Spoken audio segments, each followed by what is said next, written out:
I'm Fanny and I wanted to share my May TBR.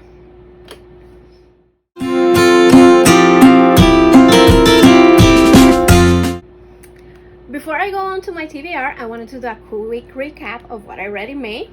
Since my channel is so new, I'm still not quite sure how it's going to work out, if I'm going to do wrap-ups and TBR separately. So far, I've made a very few videos, so I think doing it together works for me. I first read To Love and to Loathe by Martha Waters. This is a historical romance. It's sort of hate to lovers. I did not enjoy this book that much. It was just a 3 stars for me. I wanted to love it because I love hate to love, and this was presented as a widow that was going to help out her friend. Her name is Diana and the hero's name is Jeremy. Let me start with the positives. I really like that this is a hero that is not a sex god.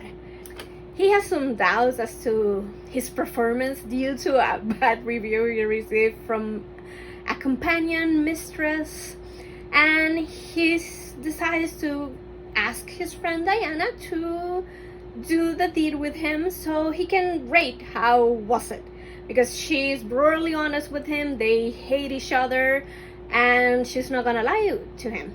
So they're at this country state at a party, and she agrees for some reason because she wants to eventually find a lover. She's a widow and she wants to enjoy herself.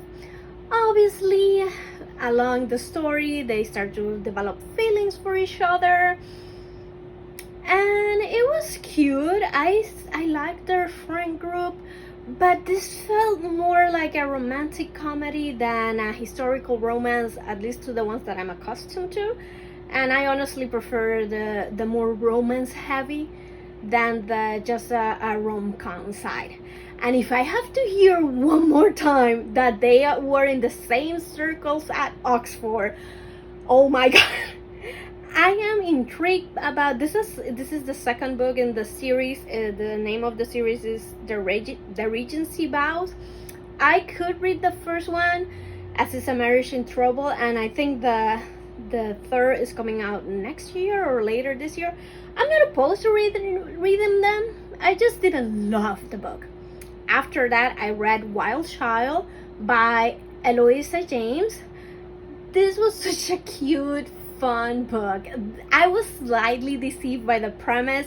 I thought it was going to be more of the hero looking for a husband for the heroine, but it was more about the heroine is technically a bastard. She's an illegitimate child of the Duke, that is her father, but that is his father. She grew up with the family. She's accepted by most everyone in society. And Eloisa James took some liberties with this book, but it was really light and fun, and I really like the hero, whose name I'm not remember right now. Give me a second. Couple in this book are Joanne and Greywick, and it was so cute. Obviously, Greywick had already been introduced in the previous books that I have not read. By the beginning of the books, I felt like I was missing a backstory because I was supposed to have already known all of this. He had in the previous book apparently attempted to court 2 of her sisters, and in some ways they are trying to tell us that she was maybe jealous of that before and she acted recklessly because of that. But Joanne believes that her dream is to be an actress, and Greywick agrees to let her perform just once in public. That would be a huge scandal, but she considers herself a scandal, so she doesn't mind. She believes that's the life she's meant to have. And it was really adorable to see him support her dream and get her to accomplish it. It was fun, light. This was almost a 3 star as well for me, but since I had already given To Love and to Loathe 3 stars, I gave this one, I believe, a 3.5 or maybe 3.25. Next, I read What We Saw by Aaron Hartzler. I cannot pronounce that name. Hartzler? Actually, I'm still not done with this book. I'm finishing it today. I have like 40 pages to go. This is going to be a 4-star, I'm sure, unless something amazing happens at the end, but I do not believe so, because I think I know where this story is headed and I'm dreading it. This is a hard-hitting contemporary YA novel. It's about rape culture in a small town. A girl was raped at a party, and there are some online bullying and a video circulating around. I love this book for the intended audience, but I am not that intended audience since many years ago. But I believe this would be great to teach to high schoolers or young people to start a conversation regarding rape, consent, and rape culture. I really appreciate all those aspects of the book. However, the main character, her name is Kate, she's not the victim. At the beginning, when I started the book, I was scared. I almost stopped reading it because I didn't want to go through that as part of the story. That's not my style of book or what I'm looking for. So I was a bit concerned. But she's not. She's just a girl that attended the party where the thing happened. She had to leave early because she was also drunk and was helped out by a friend to get home safe. But this other girl was not helped by anyone and unfortunately had this horrible situation happen to her. And Kay feels a lot of, I think, survivor's guilt or something, because she's obsessed. She cannot let the thing go. She wants the guilty people to be accountable and for justice to be made.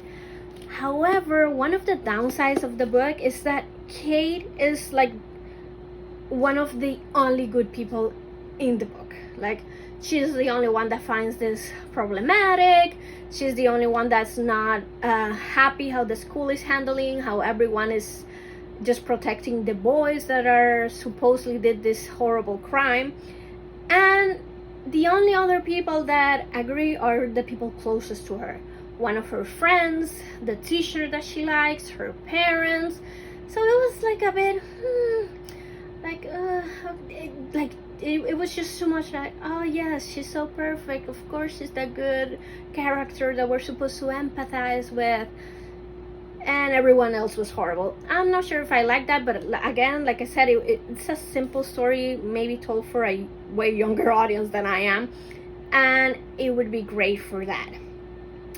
The other thing I did like was how it was represented. I loved the reporter in the story trying to gather the information. I really like how the culture is, how the impact of one event, even if it's not like a crime or something major like that, can have in the society.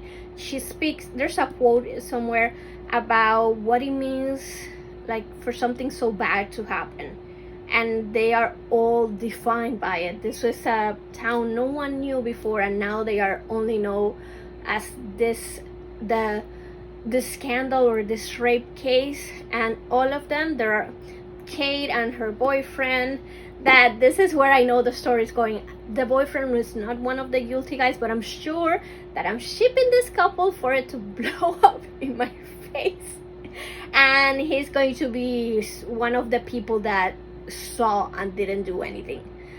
This is not a spoiler because I've not gotten to that part, but I believe this is where the story is going, because the couple is just too cute. If this was a romantic YA, I would be so happy. Like, the end of a romantic YA happened like at the first 25% of the book or something like that. That is when they get together, they went to a dance, and it was adorable. They also have sex, again, not a spoiler, this is a minor thing in the book. And I love the part talking about what it means to consent, what is a kiss, what sex is supposed to be like, and what accepting to do something is meant to be. The conversations about consent and the impacts, again, I really enjoyed this book. Like I said, I'm pretty sure it's going to be a 4-star. That is a really high rating for me. Now, for the books I'm planning to reading on May, I'm participating in the book spin by Rick McDonald. The number that came up was number 1 for me. That is this non-fiction book, is La Guerra del Vino. That would be the Wines War. This is a nonfiction book about how the wine was saved in World War II. For my list, actually these two books were on my list. This was a late addition to my book to spin. It was just one of my romance that I said, oh, I don't think I've even read anything by Mary Jo Putney, but this synopsis sounds right up my alley. This is Not Quite a Wife. This is about James Lord Kirkland and Laurel Herbert. They were married. The husband left and they have never quite been married, hence the name. And apparently they re-encounter and have a night. Let me see. This or her. Then she left. Blah blah blah blah blah. They re-encounter each other 10 years later. Let me just read it. Now, 10 years later, a chance encounter turns passionate with consequences that cannot be ignored.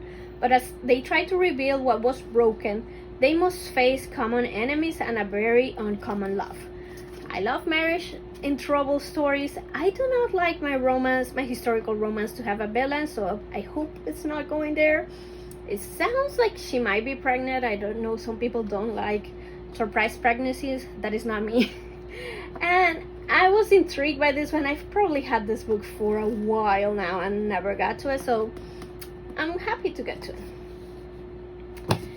Now, I just learned about the Do the Thing-a-thon. I think that's how it was named. And it's basically a readathon. I'm gonna link it down below if you're interested. That just to do that thing that you plan to do at the beginning of the year, when we all did all those resolutions. This year I didn't do many resolutions, but I did make a list of books at the beginning of books I have to read before the end of the year. And so I decided, okay, it's just 10 books. I'm gonna read one a month. And for this month, I'm picking American Panda by Gloria Chao. This is about, I believe, a Vietnamese American girl. Let me double check on that. Ta-da-da. She's a 17-year-old. She skipped a grade. She's going to MIT. Oh, she's Taiwanese. I'm so sorry. She's a Taiwanese American. Her parents want her to be a doctor. She hates the sight of blood, so she's trying to make her own decisions.